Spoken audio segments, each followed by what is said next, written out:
أعوذ بالله من الشيطان الرجيم.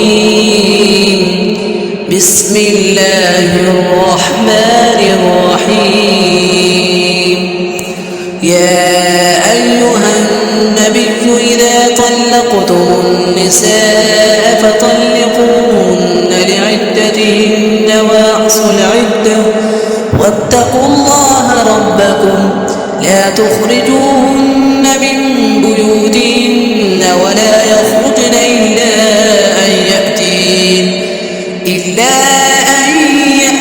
بفاحشة مبينة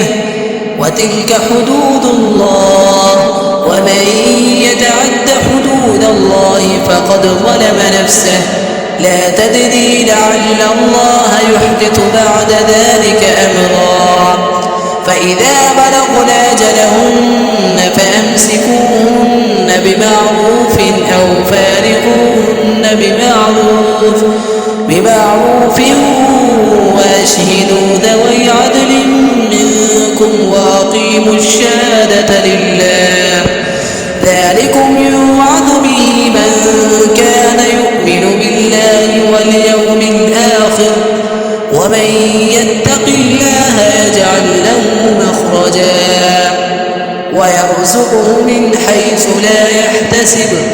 ومن يتوكل على الله فهو حسبه إن الله بالغ أمره قد جعل الله لكل شيء قدرا واللائي يئسن من المحيض من نسائكم إن ارتبتم فعدتهن ثلاثة أشهر واللائي لم يحض وأولاة الأحمال أجلهن أن يضعن حملهن ومن يتق الله يجعل له من أمره يسرا ذلك أمر الله أنزله إليكم ومن يتق الله يكفر عنه سيئاته ويعظم له أجرا أسكنوهن من حيث سكنتم من وجدكم ولا تضاروهن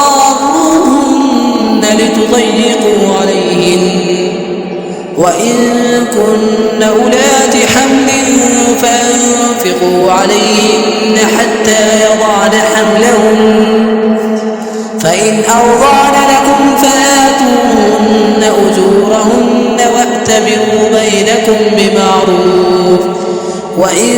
تعاسرتم فسترضع له أخرى لينفق ذو سعة من سعته ومن قدر عليه رزقه فلينفق مما آتاه الله لا يكلف الله نفسا إلا ما آتاها سيجعل الله بعد عسر يسرا وكأين من قرية عتت عن أمر ربها ورسله فحاسبناها حسابا شديدا وعذبناها عذابا نكرا فذاقت وبال أمرها وكان عاقبة أمرها خسرا أعد الله لهم عذابا شديدا فاتقوا الله يا أولي الألباب الذين آمنوا قد أنزل الله إليكم ذكرا رسولا يتلو عليكم آيات الله مبينات ليخرج الذين آمنوا وعملوا الصالحات من الظلمات إلى النور ومن يؤمن بالله ويعمل صالحا يدخله جنات تجري من تحتها الأنهار خالدين فيها أبدا قد أحسن الله له رزقا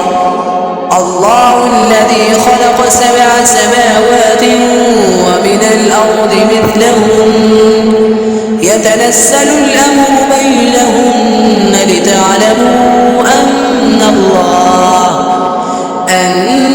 الله على كل شيء قدير وأن الله قد أحاط بكل شيء علما. صدق الله العظيم.